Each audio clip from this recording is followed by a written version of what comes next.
सध्या तर राज्यात अनेक घडामोडी घडतायत आणि सध्या आपण एक ब्रेकिंग न्यूज पाहूयात। कोणत्याही क्षणी फडणवीस आता वर्षा बंगल्यावर येणार आहेत। कोणत्याही क्षणी फडणवीस वर्षा बंगल्यावर दाखल होतील।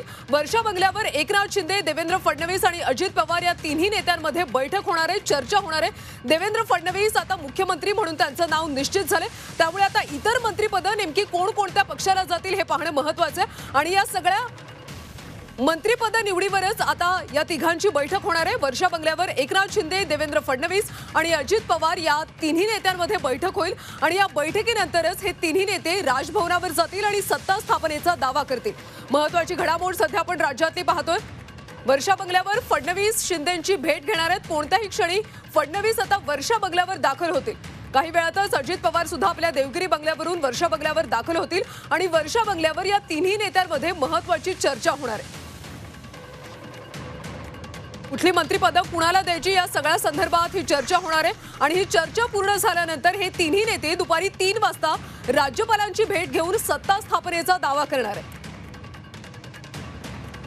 अधिकची माहिती घेऊयात आमचे प्रतिनिधी कपिल राऊत यांच्याकडून। कपिल, आता कोणत्याही क्षणी फडणवीस वर्षा बंगल्यावर दाखल होतील, अजित पवार नेमके कधी दाखल होतील आणि चर्चेला कधी सुरुवात होईल?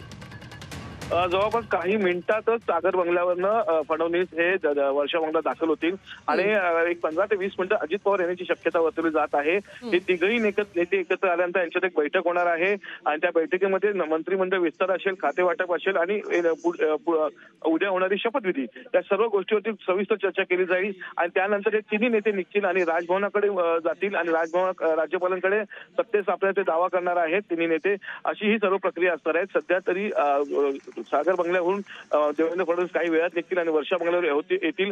वर्षा बंगल्यावरती जी होणारी बैठक आहे ही खूप महत्त्वाची बैठक असणार आहे, कारण की उद्या जो शपथविधी आहे हा शपथविधीला जरी आता ठरलेलं असेल की तिघच फक्त शपथविधी तिघांचा शपथविधी होणार आहे, 2 उपमुख्यमंत्री, 1 उपमुख्यमंत्री, तरी आणखी काही नेत्यांचे उद्या शपथविधी होऊ शकतो का यावरही महत्त्वाची चर्चा केली जाईल। आणि सर्वात महत्त्वाचं म्हणजे खाते वाटपावर जिथे पेच अडकलेला आहे, जिथे अजून तोडगा निघालेला नाहीये आणि हे 3 मंत्री खूप दिवसानंतर किंवा खूप वेळानंतर एकत्र भेटतायत आणि ह्या विषयावर भेटतायत, त्यामुळे ज्यावर तोडगा निघालेला नाहीये त्यावर तोडगा निघण्याची शक्यता वर्तवली जात आहे। त्यामुळे ही बैठक खूप महत्त्वाची समजली जात आहे।